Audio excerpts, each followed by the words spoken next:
much for joining us today. I'm Charlotte Carrington Farmer. I'm an Associate Professor of History here at Roger Williams University. And I want everyone to take a minute to acknowledge the land that we sit and stand on. So I want you to all acknowledge the Bristol campus of Roger Williams University, where we currently sit or stand, is located on the traditional lands and waters of Sohams, the ancestral home of the Pokanoket people.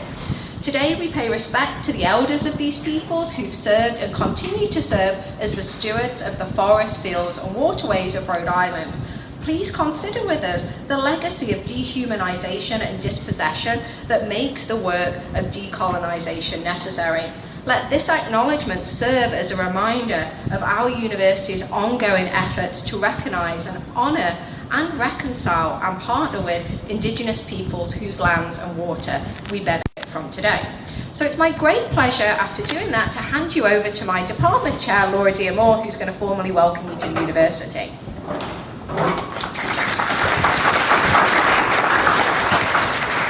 Thank you so much, Charlotte. So I am Laura Diamore. I am an Associate Professor of American Studies, and I'm the Chair of the Department of History and American Studies here at Roger Williams University. So I am indeed happy to welcome you here to our school, to our beautiful campus. Charlotte and I are lucky enough to actually have offices in this building. I've already been talking with many of you about this beautiful building. And so I hope that you enjoy your time here. I do just want to thank Charlotte. I actually did absolutely nothing except maybe pay a bill for this conference. Charlotte did absolutely everything that had to do with it being on our campus. And so thanks so much for Charlotte for bringing this to our attention and bringing it here and bringing our students. We're grateful for you. Thank you. Thanks.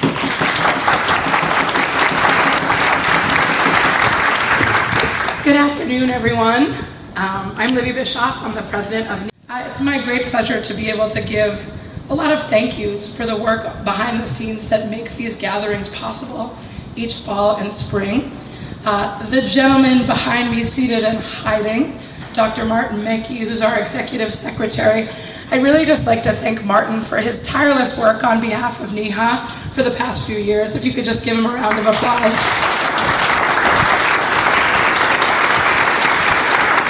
The executive secretary is often entirely thankless as a position, but it keeps the organization running and growing, and I'm always grateful to have him as a colleague. Thank you to Charlotte and to Lydia Serpa from the History and American Studies program here at Roger Williams for all of their work in preparing to host us. And thank you also to Catering Services for this delicious lunch. Thank you very much. And we also appreciate the Dean, Cynthia Scheinberg, for adding some funding to this event too. We know all of the work that goes on behind the scenes in hosting an event like this. It's very rare, even living on the ocean, to have a view like this from a campus. So we're very grateful for this beautiful fall day. I really want to thank NEHA Vice President Sean Perrone from St. Anselm for putting together this conference program.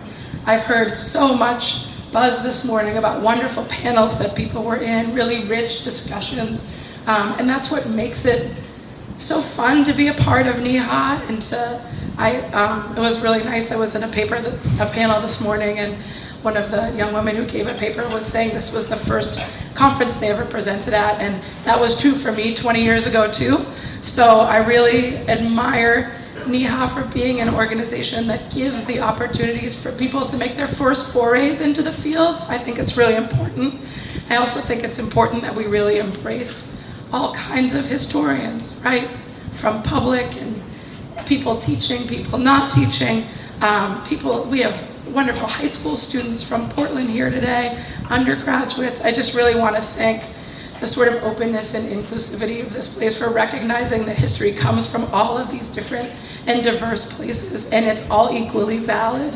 I've always been very proud of NEHA for that, so I'm happy to serve on such a committee. Our spring conference will be April 18th at Emmanuel College in Boston. We hope you will all join us there as well. The call for papers will be out in a week or two, so keep your head up for that. I want to thank Cliff Putney of Bentley for his work in putting together the newsletter. And also my colleague Tom Carty, who is our book review editor, asked me to reiterate the need for reviews. And for those of you who are kind of just getting started in this, I often tell graduate students who I work with, and undergraduates too, the first foray into publishing is often writing a book review. And reviews beget reviews, beget reviews, beget other publications. So if you're looking for a way to kind of dip your toe into that and add a line to your CV or to your resume, writing a little book review is a nice way to do it. So that is my plug for that call. I also have the great pleasure of being able to present our New England Historical Association Book Award this afternoon. It is the James P. Hanlon Book Award. I really want to thank the committee members, Peter Holleran, Kristen Peterson, Bruce Cohen, Ian Delahanty, and Marie McDaniel. I served on the book review committee a long time ago, and it was such a fun summer when you get like 30 volumes arriving at your house until you realize that also you have to read them all. So I really thank my colleagues for their service in reading these books and for being willing to kind of put forth the work that we can give out this important recognition of scholarship. Any of you who write as historians and publish know that you are not in this for the fiscal remuneration. And so I think it's a nice opportunity to recognize the often individual and sometimes tireless and nearly always thankless work of putting together this kind of scholarship.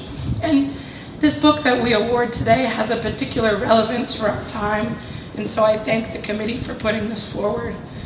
So it's my pleasure to introduce the winner of this year's James P. Hanlon Book Award, which is given annually by NEHA in the fall, to the author of a nonfiction book on any historical topic.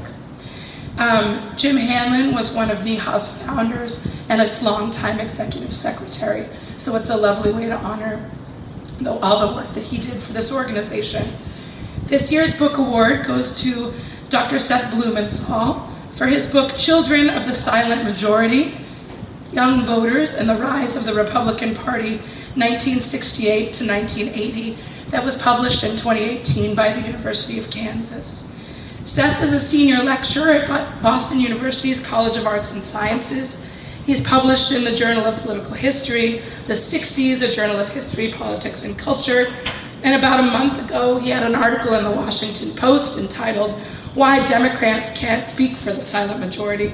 President Trump is exactly the kind of champion the voting bloc wants." You could talk to Seth more about that piece later. In a recent interview on C-SPAN, Seth referred to his book as a, quote, intervention on the history of the right.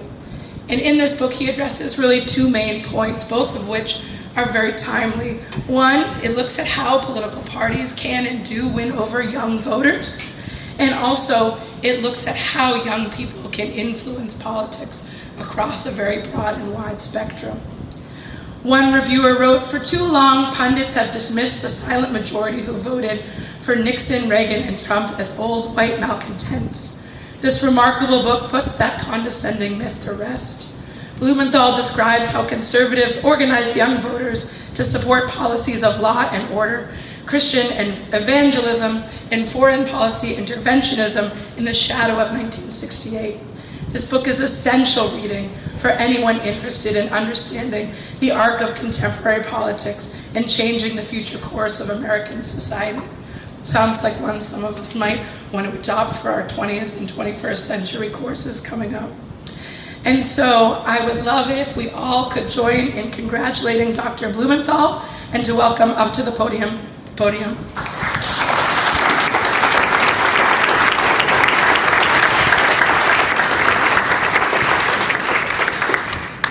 And if you're ever wondering what the book prize is, it is a lovely certificate and also a $350 check in honor of the wonderful work. So thank you, congratulations. My pleasure. Thank you very much. And so, with that, our extensive remarks have come to an end. There is plenty more food to be eaten. I see some nice dessert. There's some lovely outdoors to explore.